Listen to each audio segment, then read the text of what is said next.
Hi friends, welcome back to my channel. আজ চলে এসেছি শিলদার সেই মনসা ও শীতলা মন্দিরের কাহিনী নিয়ে। চৈত্র মাসে যে বড় পূজা হয় তা আপনাদেরকে আগেই বলেছি। সেই পূজাতে মা স্বয়ং পূজারীর উপর কিভাবে দেখা দেয় তা আজ দেখাবো। অবশ্যই ভিডিওটা আপনারা শেষ পর্যন্ত দেখুন। তো বন্ধুরা, আমরা বেরিয়ে পড়েছি। এই মন্দিরে আসতে গেলে আপনারা শিলদা বাস স্ট্যান্ডে নেমে টোটো করে আশালতার শীতলা ও মনসা মন্দির যাব বললে আপনারা চলে যেতে পারবেন। কেউ বাস স্ট্যান্ড থেকে হেঁটে যাব বললেও যাওয়া যাবে। তো আমরা টোটো করে নিলাম, একটু দূরে তো। মা, আমি, বেটু তিনজনে যাচ্ছিলাম। ছোট ছেলে নিয়ে টোটো করে যাওয়াই ভালো। তো আমরা মন্দিরে পৌঁছেই গেলাম। এই দেখুন, এই সেই মন্দির। এই মন্দিরেই আজ বড় পূজা, তাই অনেক লোকের সমাগম ঘটে। এমনিতে প্রতি মঙ্গল ও শনিবার এই মন্দিরে পূজা হয়। যার যা মনস্কামনা এই মন্দিরের মনসা ও শীতলা মা তা পূরণ করে। অনেকেরই অনেক ঘটনা এমন ঘটেছে যা বিশ্বাসযোগ্য নয়। কিছু সন্তানহীন মায়েরা মায়ের কৃপায় সন্তান লাভও করেছে। তাই এই বড় পূজার দিনে অনেকে মায়ের কাছে দণ্ডি কাটার মানসিক করে। আমাদের রাজার বাঁধ থেকে মায়ের মন্দির পর্যন্ত দণ্ডি কেটে আসে। সেদিনে আপনাদেরকে শীতলা মন্দিরটা ভালোভাবে দেখাতে পারিনি, তা আজ দেখাচ্ছি। দেখুন মায়ের কি অপরূপ মূর্তি। এই মায়ের কাছে এসে অনেক অসুস্থ মানুষ সুস্থ হয়েছে। এখানে মা নাগ রূপে পূজারীর হাতে দুধ কলা খেয়ে যায়। এছাড়াও আরও অনেক ঘটনা আছে যা আমরা পূজারীর কাছ থেকে শুনেছি। আপনারাও এখানে এলে জানতে পারবেন সব কিছুই। মা কিভাবে এখানে খেলা করে, কিভাবে মা ওদের সাথে থাকে, সব কিছুই আপনারা জানতে পারবেন। আর ভাগ্য ভালো থাকলে মায়ের নাগ রূপের দর্শনও পেয়ে যাবেন। তো আমরা নাম লিখে পূজা দিয়ে দিলাম। ধূপ ধুনা দেখানো হয়ে গেল আমাদের। এখনও ঘট আনা আরম্ভ হয়নি।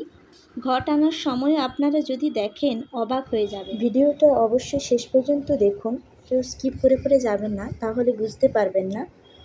আমি শেষ পর্যন্ত পুরোটাই দেখাবো। পূজা কেমন হয়, ঘট আনা কেমন হয়, আর পূজার দিনে কি কি হয় সবই দেখাবো। কতজন মানুষ খায়, মায়ের কি ভোগ হয়, সবই আপনাদেরকে আমি শেয়ার করব। তো এখনই ঘট আনতে যাওয়া হবে বলে পুরোহিত মশাই সব কিছু রেডি করছেন। আর ওদিকে পৃথ্বী বলে ঢাক বাজাবো।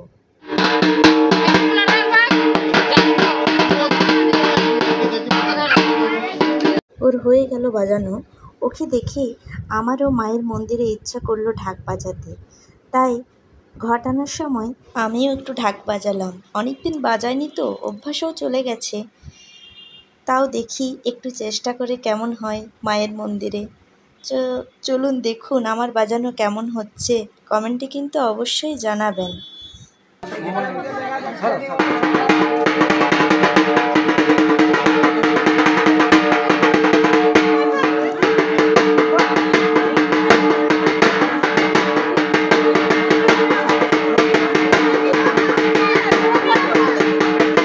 ঘট আনতে যাওয়ার জোগাড় কমপ্লিট হয়ে গেছে। এরপর সবাই ঘট আনতে বেরোবে। তো চলুন, আপনাদেরকে বলেছি আমাদের এখানে একটা রাজার বাঁধ আছে, সেই বাঁধে ঘট আনতে যাওয়া হবে। আমি বাঁধটাও আপনাদেরকে দেখাবো। যদিও বাঁধ এখন অনেকটাই শুকিয়ে গেছে, কচুরিপানায় ভর্তি হয়ে গেছে, তবুও দেখাচ্ছি পুরনো বাঁধ অনেক বড়। সব কাজে ওখানে হয়। তো পুরোহিত মশাইরা ঘট নিয়ে বেরিয়ে পড়লেন, আর ওই দিদিও যাবে সঙ্গে। ওই দিদিরই ভর আসে। দেখুন সবাই মিলেই যাচ্ছে বাঁধের উদ্দেশ্যে। আমরাও যাব, আপনাদেরকে পুরোটাই দেখাবো। দেখুন দু মায়ের দুটো ঘট, বরণডালা, ফুল সব কিছু নিয়েই যাওয়া হচ্ছে ওই বাঁধে। বাঁধের মধ্যে পূজা হয়ে তারপর আবার মন্দিরে ফিরবে।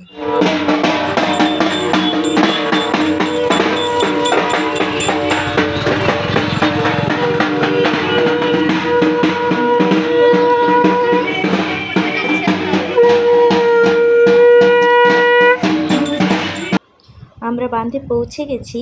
দেখছেন বাঁধের কি অবস্থা, পুরো কচুরিপানায় ভর্তি হয়ে গেছে। মায়ের ঘর ডোবানোর জন্য এইটুকু জল, কি অবস্থা।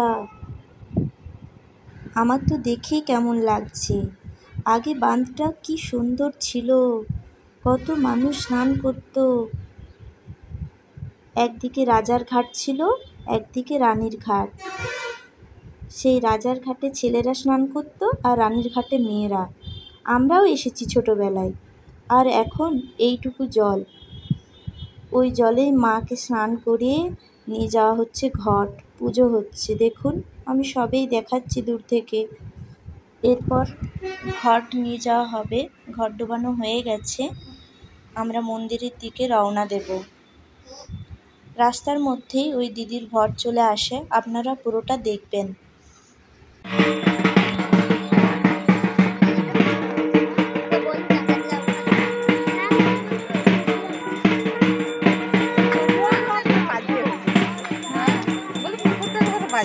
একবার বাজে হয়ে গেছে, আগে একটু ভালো ছিল।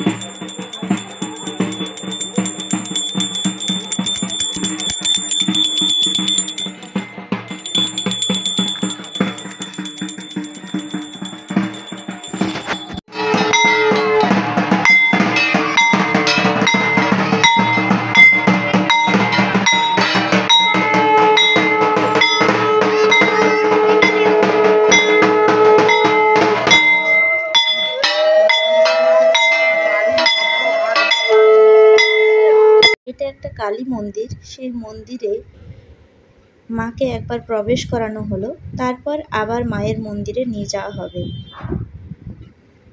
মায়ের মন্দির থেকে বেরিয়ে চলে এসেছে। এরপর মা নিজের স্থানে যাচ্ছে। তো রাস্তাতে মায়ের কেমন ভর চলে আসবেন একবার দেখুন। ধুনোর গন্ধে মা আবার ঠিক হয়ে যাবে।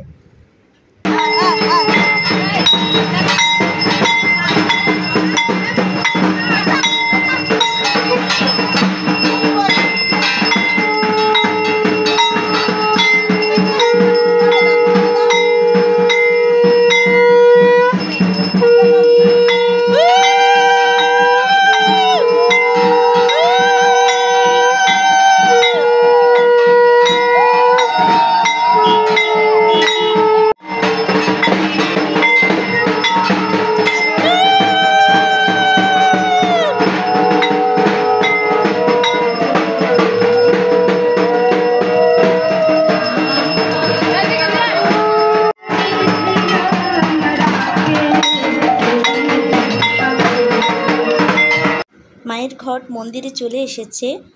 মায়ের পা ধুইয়ে বরণ করা হবে।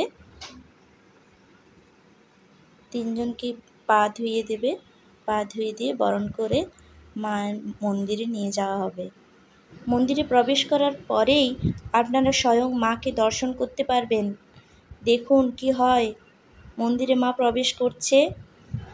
পা ধোয়ানো হয়ে গেল, এরপর বরণডালা নিয়ে মাকে বরণ করা হবে। আজ প্রচণ্ড রোদ গরম, তাও অনেক লোকের সমাগম ঘটেছে মায়ের এই দৃশ্য দেখার জন্য। আপনাদেরকেও আমি সুযোগ করে দিচ্ছি, আপনারা কিন্তু দেখুন, অবশ্যই মাকে দর্শন করুন। আর আসবেন অবশ্যই, শিলদাতে এলে এই মন্দিরে আসবেন।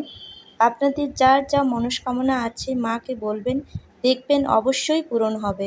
আর বেশি কিছু বলছি না, ঢাকের আওয়াজে শোনাও যাবে না। আপনারা এবার মায়ের রুদ্র রূপ দর্শন করুন, কিভাবে কি হয়, মা কেমন পূজারীর উপর ভর করে, সব কিছুই দেখুন।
আপনারা দেখতে পেলেন মায়ের ঘর শীতলা মন্দিরে রেখেই দিদি লুটিয়ে পড়ল। সবাই প্রণাম করছে। এরপর পূজা আরম্ভ হবে। ওই দিদিকেও অনেকে প্রণাম করে। তারপর পূজা আরম্ভ হয়।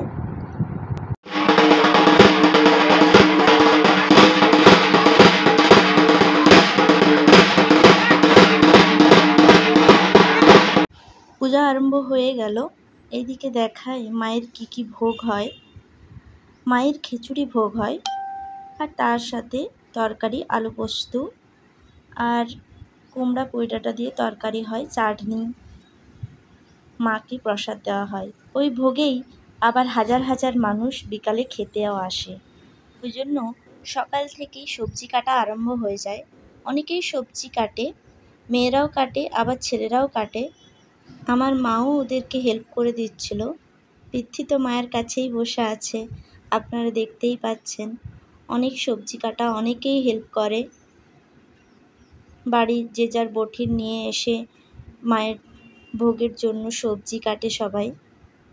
এইদিকে মায়ের পূজাও কমপ্লিট হয়ে গেল। আরতির সময়ও ভর আসে, আমার সেই ভিডিও করা হয়নি। আপনাদেরকে আবার অন্য কোনো সময় দেখাবো।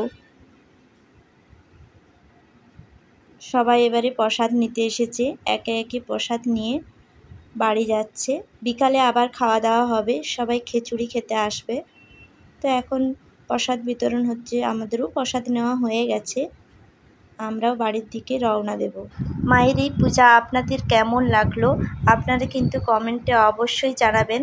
আর যারা চ্যানেলটি সাবস্ক্রাইব করেননি অবশ্যই সাবস্ক্রাইব করে দেবেন। তো বিকালে আমরা মায়ের ভোগ খেতে এসে গেছি। এই দেখুন কত লোক আসছে এখনও দলে দলে মায়ের খিচুড়ি ভোগ খাওয়ার জন্য। অনেকেই আসে, খুব গরম বলে এখন বিকাল দিকেই বেশি লোকের ভিড় হয়। সন্ধ্যাতেও আসে কিছু মানুষ খেতে।